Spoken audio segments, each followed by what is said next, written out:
It began with something so minor, so obviously insignificant, that I still can't believe it unraveled everything. I was folding clothes in the living room when Jake yelled from the hallway, "Lorraine, can you help me with this?" I turned to find him standing at the steps, struggling with his belt buckle. He wore khaki shorts that hung loosely on his hips, and the leather strap of his belt twisted uncomfortably. "Can you repair it?" he remarked. "It stuck or something," he added as he approached me. "Sure," I said, laying the folded towels aside. I came closer, grasping for the belt and attempting to disentangle the strap from the clasp. "Older still," I answered, focusing. "Yeah, sorry," he said, holding his breath as I worked. But as I yanked on the leather, the buckle gave way, and before one of us could react, his shorts slid down to his ankles. The world seemed to freeze. My gaze darted downward for a brief moment. An uncontrollable impulse surging through me, capturing everything before I swiftly averted my gaze. Jake stood still, his hands hovering uncomfortably, and his face going crimson. Sorry," he murmured before immediately tugging his shorts back up. I stepped back, my cheeks flaring as I stuttered, "That's okay. These things occur." "Yes," he said, his voice strained. "Thank you for your help." He turned and dashed upstairs, leaving me standing there, my pulse beating and my mind reeling. It was only an accident, a brief moment of embarrassment. But the electric energy in the room and the way his gaze lingered on mine as he walked away altered something. We never discussed it, but our relationship was never the same after that. My marriage to Allan was not a typical love story. It wasn't awful either, just a peaceful, cozy setup that had lost its warmth over the years. We were married when I was 44, and he was 50. We were both coming off unsuccessful first marriages. Allan was a man with habits and hobbies. He played golf on Saturdays, went fishing once a month, and had an unending cycle of client dinners that kept him out late most of the time. I'd learned to accept our silences as part of the arrangement, filling my days with charity work, gardening, and housework. But then Jake moved in. Allan's kid from his previous marriage had always been courteous but aloof toward me. I had only seen him a few times in the early years of my marriage. On compulsory holiday visits, when he was still in college. He was really reserved back then. It's awkward when young guys are forced to share rooms with their new stepmothers. But 6 years later, the guy who arrived at our door was not the bashful adolescent I recalled. Jake had just graduated and was striving to find his place in the world. His degree in fine arts, something Allan still rolled his eyes over, had not resulted in quick success, so Allan offered him a place to stay until he straightened things out. I was not consulted about the situation, yet I did not disagree. The home was large enough to accommodate him, and I didn't mind having some company during Allan's long days at work or with friends. What I didn't expect was how quickly Jake's presence changed the vibe in the home. He seemed uncomfortable. He possessed a natural charisma that drew people in. His sense of comedy was dry yet disarming, his smile was contagious, and his presence filled the empty rooms of the home in a way that Allan's never did. It began with simple moments. One morning, I was trimming the bushes in the backyard when Jake came out with a cup of coffee, barefoot and unkempt from sleep. He leaned against the patio door, grinning lazily as he watched me work. "You're awake early," I commented, staring at him. He shrugged and sipped his coffee. "Couldn't sleep. Besides, someone has to admire all the effort you're putting in out here." I chuckled quietly and shook my head. "Do not let Allan hear you say that. He believes this garden takes care of itself." Jake said casually, yet pointedly, "Allan doesn't notice much." Although the remark surprised me, I chose not to question him about it. Instead, I continued pruning, painfully aware of his eyes fixed on me. Our chats expanded in length throughout the weeks, and our interactions established a consistent rhythm in the home. Jake would hang out in the kitchen as I cooked, telling me anecdotes about his college days or asking for guidance on job applications. One day, I discovered him stretched on the living room couch, doodling in a notebook.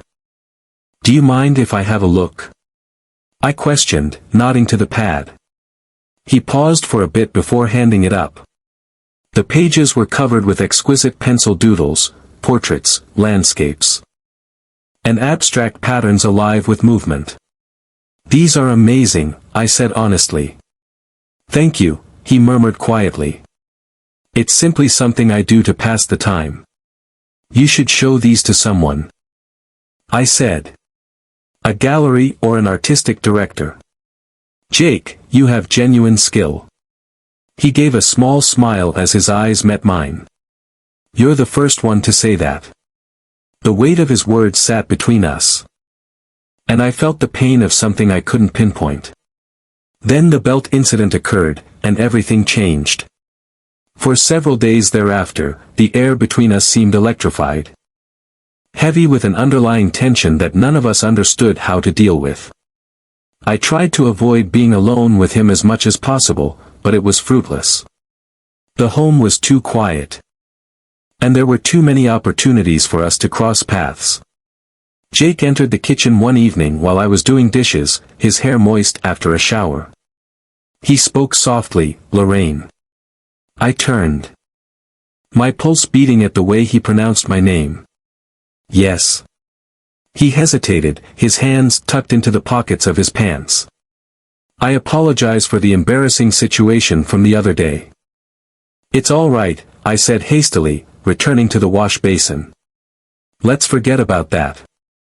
"I'm not sure I can," he said, his voice barely above a whisper. I froze, the gravity of his words setting in. I slowly turned to face him, my chest tense with conflicting feelings. "Jake, we can't," I began. But I wasn't sure how to. He moved closer, his stare unwavering. "I know, but I don't want you to believe it meant nothing to me."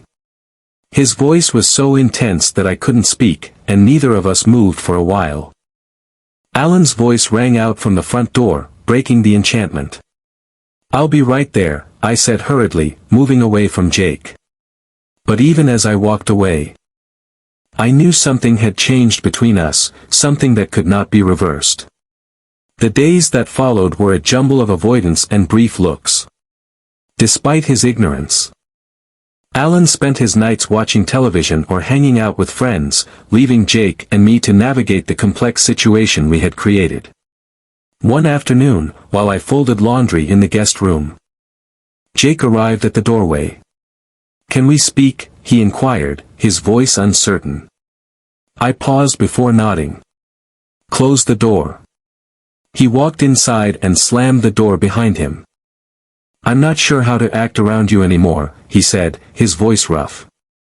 "Jake, we need to let this go," I spoke, my voice trembling. "It was just a second," he said, getting closer. "But it wasn't just for a minute for me." His words hung in the air, and for the first time, I allowed myself to accept the reality. It was more than simply a moment for me. There's a point when you realize you're about to cross a line, and there's no turning back. I knew it the first time Jake kissed me. Nothing about this was ever intended. It happened late one evening after Allan had attended one of his golf buddies' poker sessions. I was in the kitchen, cleaning off the countertops, when Jake entered. "Can't sleep?" I inquired, staring at him. "Something like that," he murmured, leaning against the door. He was barefoot, his hair untidy, and his stance caused my chest to tighten. We stood there in silence for a minute, the only sound being the gentle hum of the refrigerator. When I finally looked up, the intensity of his gaze left me speechless. "Lorraine," he added quietly, stepping forward. "Jake, don't." I muttered, even as my heart raced. "I can't stop thinking about you," he spoke softly and steadily. "You have to," I said, my voice quivering. "This is wrong. You are aware of this." "I know." He murmured, narrowing the gap between us, but that does not affect my feelings. Then he kissed me. It was tentative at first, it felt as if he was waiting for me to shove him away. But I did not. I could not. When I finally drew back, my heart was beating wildly, and I couldn't meet his gaze. "This cannot happen again," I murmured, barely audible. He nodded. But the expression in his eyes told me he didn't believe it. Neither did I. The days that followed were a blur of snatched moments and silent anguish. We tried to pretend nothing had changed. But the tension between us was too strong to ignore. Every glance and unintentional touch felt electrifying, bearing the weight of our unsaid words. Allan remained blissfully ignorant. His focus divided between his job, friends, and numerous interests. Despite his preoccupation, I couldn't shake the feeling that we were risking everything. The second time it happened. It was in the garden. I'd been trimming the roses all morning, the warm sun beating down on my back, when Jake arrived behind me. "You're always out here," he murmured, breaking the silence. "It's calm," I said, without glancing around. He took a step closer, casting his shadow over me. "I guess you like avoiding me." My breath caught, but I pushed myself to remain cool. "I'm not sure what you're talking about." "Don't you?" he inquired, his voice quiet yet urgent. I turned to face him, and my chest tightened as I caught his eyes.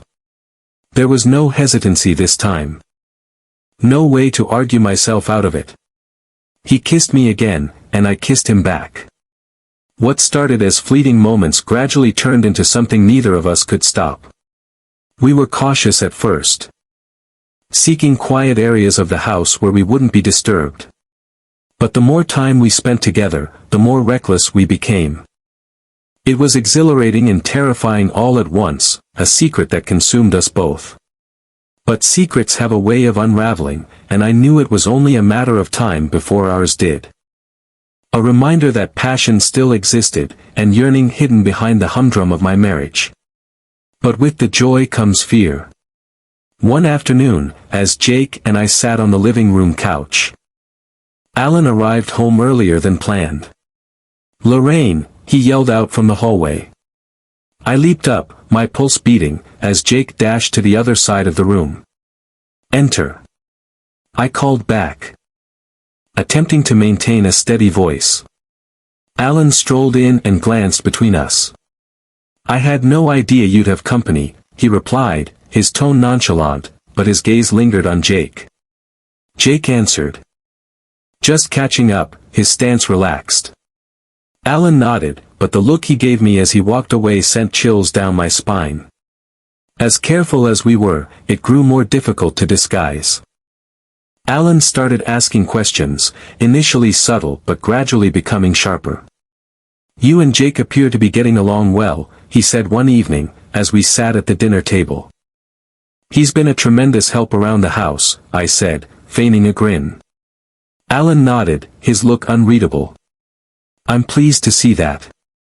It's comforting to know someone is keeping you company while I'm working." His words were tinged with something I couldn't identify, and I felt the blood drain from my cheeks. The first serious breach appeared when Jake's best buddy, Grant, stepped up unexpectedly. Grant was outspoken, opinionated, and had a talent for picking up on what others tried to conceal.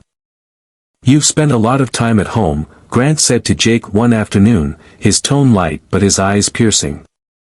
Jake said nonchalantly, "Just helping out." "Must be good," Grant remarked, his gaze shifting to me. "Having somebody to keep you company." The statement sent a shudder down my spine, and I hurriedly excused myself, leaving the two of them alone. Later, Jake discovered me in the kitchen, his look stern. "Grant spoke quietly," he said. "He's guessing." I responded, my voice wavering, "He's not foolish, Jake. He's going to figure things out." Jake shook his head. "Then we have to be more careful." As the weeks passed, even as my voice trembled, the tension inside the home became overwhelming. Between Grant's comments and the significance of our secret, the atmosphere was akin to an impending storm. However, as the hazards increased, so did my feelings for Jake. And no matter how serious the situation grew, I couldn't bring myself to let him leave. Maintaining a secret is like trying to breathe underwater. You can only do it for so long before the strain begins to overwhelm you. Jake and I were excellent at concealing, but the flaws in our facade were widening. Neither Allan nor Grant was foolish. Then there was Heather, Allan's colleague, whose casual visits became increasingly invasive with each passing week. Heather arrived on a Saturday afternoon, unannounced yet entirely at ease. She had gone to the house several times previously, usually under the guise of dropping off something for Allan. This time, she arrived with a bottle of wine and an overly bright grin. She stepped into the kitchen, where I was cutting vegetables, and said, "I thought I'd stop by. Allan said that you have been feeling a bit overloaded recently. I thought you could use a diversion." "I'm all right," I said with a forced smile, "but thank you." Heather set the bottle on the counter and leaned against the island, her gaze searching the room as if she were memorizing each feature. "This site is stunning. You've done an excellent job making it seem like a home." "Thank you," I spoke firmly. Her eyes remained on the rear door, where Jake had exited just minutes before. "Allan is fortunate to have you, and Jake, of course. He's a tremendous help around here, isn't he?" "Of course." My heart raced, but my demeanor remained neutral. "He's been excellent. It's beneficial to have him around." Heather's lips curled into a smile that did not reach her eyes. "I believe it is." Heather's presence became increasingly common over time. She made excuses to drop by, usually under the pretense of work, but her true intention was evident. She was looking for something. However, I couldn't tell whether it was information, or Allan himself. She mentioned one afternoon, as we sat in the living room, "Allan doesn't discuss much about his personal life. But I get the impression that things have not been excellent between you two." I tensed and gripped the teacup in my lap. "Every marriage faces problems." "Oh, sure," Heather said, her tone tinged with faux sympathy. "Compassion, but having Jake around really helps." He seemed attentive. The connotation of her words was clear, and I felt a rush of terror rise in my chest. Then there was Grant. Jake's closest buddy had always been frank and nasty, but his comments suddenly had a harsher edge. "You've been spending a lot of time with Lorraine," Grant said to Jake one evening, as they sat on the terrace, beers in hand. Jake shrugged, maintaining a casual tone. "She's my stepmother. Of course, we are going to chat." "Yeah, but it's not only that, right?" Grant pressed, with a keen look. Jake's grasp on the bottle tightened. "What exactly are you trying to say?" Grant said, "I'm saying you're acting weird, and I do not believe it is only due to my employment. There's something more going on, and I believe it concerns her." Jake stood suddenly, knocking his chair against the stone. "You're not sure what you're talking about." Grant's eyes narrowed. "Don't I?" The tension in the house grew unbearable. Every interaction with Allan felt like navigating a precarious situation. Every visit from Heather felt like an inevitable challenge. And Jake's assertiveness was increasing as his dissatisfaction with our secret surfaced. One evening, as we sat in the library, he turned to me, his countenance steely. "I can't keep doing this," he explained. "Jake, we must be careful," I said, my voice cracking. "Careful isn't enough," he said. "Grant is suspicious, Heather is sniffing about. And Allan is not as naive as you believe." I averted my gaze, tears welling up in the corners of my eyes. "What are your suggestions?" "That we stop." He approached, his voice softening. "You know I can't do it, but we have to figure out what we're going to do because this isn't sustainable." The breaking point occurred during a dinner party that Allan insisted on throwing. Heather was present, of course, as were a few of Allan's co-workers. Jake had invited Grant, who turned up as well. The evening began innocently enough, polite conversation, laughs, and the clinking of wine glasses. But as the night progressed, the atmosphere transformed. "So, Lorraine," Heather said, her voice cutting through the hubbub. "How do you keep yourself occupied with Allan away so often?" I froze, her inquiry rife with insinuation. "The usual things," I said, keeping my tone light. "Gardening, reading, and assisting Jake with various tasks." Heather's grin tightened. "You must be really close now." Across the table, Grant lifted an eyebrow, his eyes shifting to Jake. "Yeah. Jake has been spending a lot of time here recently. I suppose it makes sense. Lorraine is fairly simple to chat with." The table went hushed, the weight of his words lingering in the air. Allan gazed between us, his expression enigmatic, while Heather sipped her wine, her eyes gleaming with pleasure. Jake pushed his chair back forcefully. "Excuse me," he mumbled before exiting the room. "I think I'll check on him," I responded immediately, rising before nobody could stop me. I discovered Jake in the yard, pacing in the gentle light of the patio. As I approached, he replied, "This is a mistake." "What was it?" I inquired, my heart thumping. "All of it," he said, his voice thick with fury. "Allowing Grant to come here, pretending everything is okay. Lorraine, it isn't fine. It has gone apart." I reached for him, my fingers brushing across his arm. "We will work it out." He looked at me, his eyes full of despair. "How?" "Because I'm running out of methods to hold this together." Before I could react, the sound of footfall on the gravel caused us both to pause. I turned around to see Allan standing at the edge of the garden, his face hidden, but his posture tight. "What is going on out here?" he inquired, his voice low and threatening. Allan stood at the edge of the lawn, his body hard against the gentle glow of the patio lights.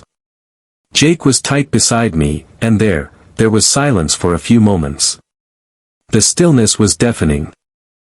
And my mind raced for anything to say, anything to break the tension lingering in the air. "Allan," I began, attempting a grin, "we were just talking."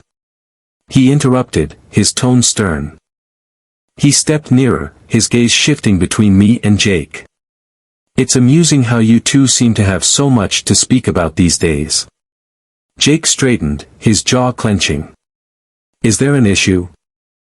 Allan twisted his lips into a chilly grin. "I'm not sure, Jake. Should there be?" The weight of his words hit me like a blow in the belly, and I felt my breath seize. This was no longer simply suspicion, he knew. "I believe I'll go inside," Jake remarked, his voice firm yet strained. "No," Allan snapped, leaving no space for dispute. "You will stay right here." Jake paused but did not move. Allan focused his attention on me, his eyes black. "Can you explain why my wife and kid are sneaking about in the yard during a dinner party?" I opened my lips. But the words did not come. The tension rose. The next day, Allan was colder than ever. With curt tones and a frigid gaze, he made it apparent that he was not going to let this go. Jake attempted to keep his distance, but that just made matters worse. Heather, of course, found a way to integrate herself into the turmoil. I couldn't help but notice the uneasiness last night. She admitted, as she sipped her coffee in the kitchen. "It was merely a misunderstanding," I explained, trying to keep my tone light. Heather inclined her head, her grin too lovely to be real. "Of course.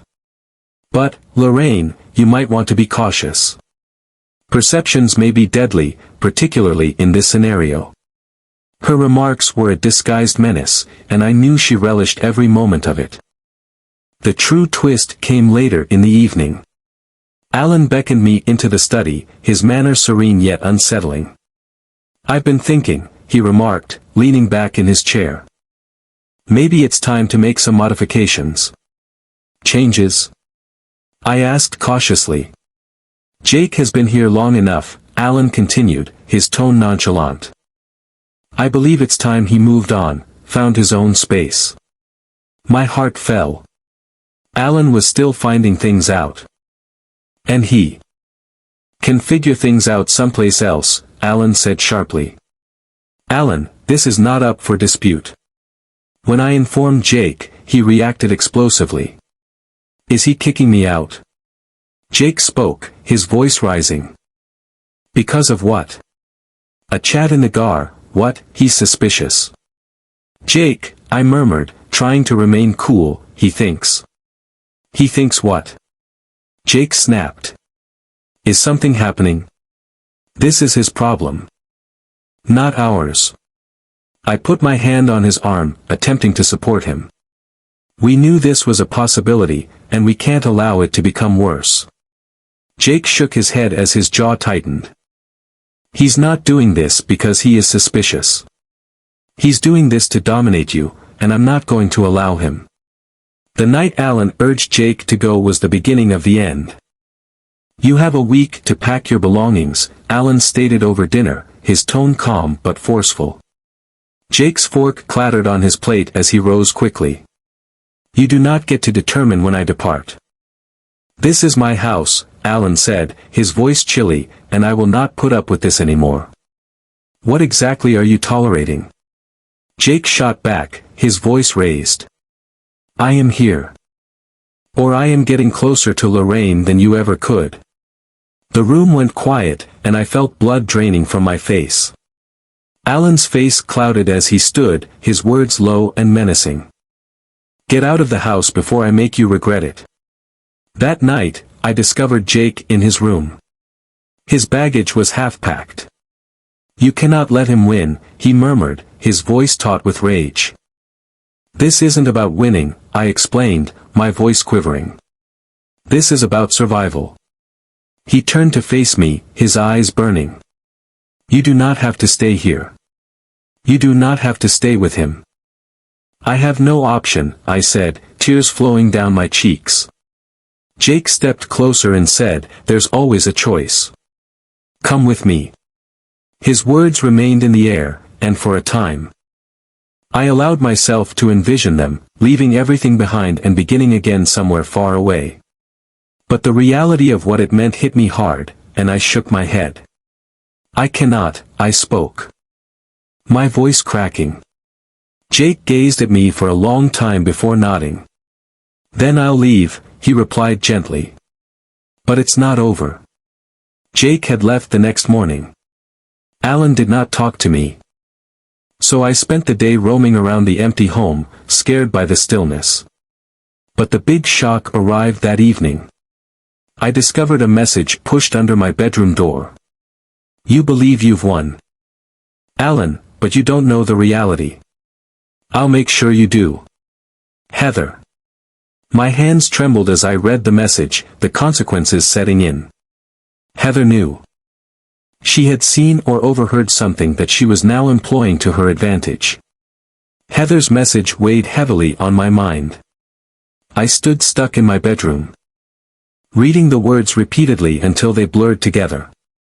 My initial inclination was to approach her and demand to know what she felt she had on me. But the fact was that I already knew. She'd seen or heard enough to piece together something deadly, and she now wielded absolute authority. The encounter happened 2 days later. Heather invited herself back again. This time pretending to deliver some documents for Allan. I cornered her in the kitchen, my voice low and stern as I held up the message. What's this? I demanded, hands shaking. Heather did not even flinch. She leaned against the counter, a little grin on her lips. This is exactly what it says. Do you believe Allan deserves to know the truth? There's nothing to say. I said hastily, though my voice wavered. Heather lifted an eyebrow, her look full of faux compassion. Lorraine, you don't really believe that, do you?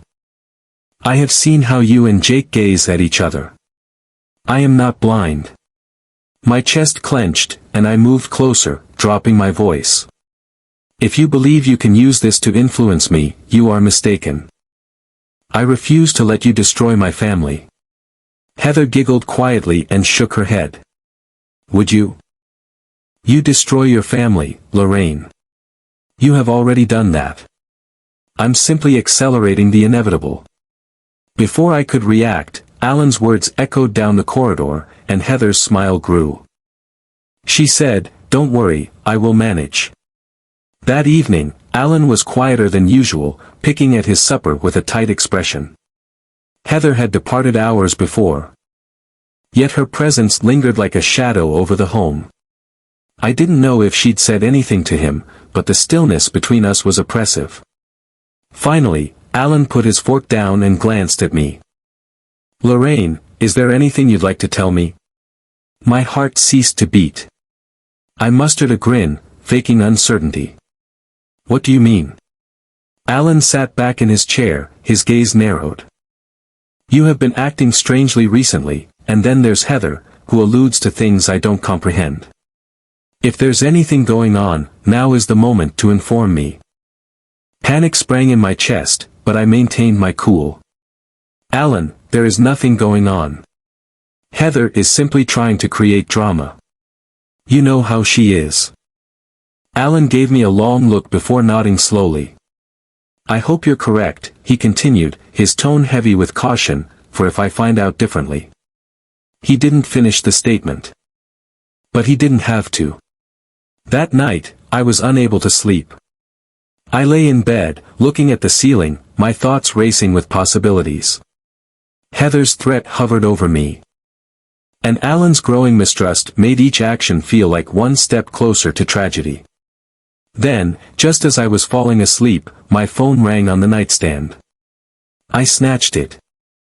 My pulse racing as I read the message. "Meet me tomorrow around noon in the park by the bridge. Jake." The following day, I left the house under the guise of performing errands. My hands clutched the steering wheel firmly as I drove to the park, my mind racing with what Jake could have to say. When I arrived, he was waiting at the bridge. His hands tucked inside his jacket pockets. "You should not have approached me," I murmured as I neared, my voice shaking. "I didn't have a choice," he said, his eyes black with fury. "Heather came to visit me." "What?" I inhaled sharply, and the ground underneath me seemed to shift. Jake replied, his tone quiet but concerned, "She knows, Lorraine. She knows everything and is using it to get to Allan." My stomach churned. "What exactly did she say to you?" "She wanted me to confess," he remarked coldly, "to tell Allan the truth. Lorraine. She's playing us both." I closed my eyes, feeling the weight of the situation push down on me. I murmured, "We are running out of time." Jake stretched for my hand, and his contact grounded me. "Then we need to act before she does," he said firmly.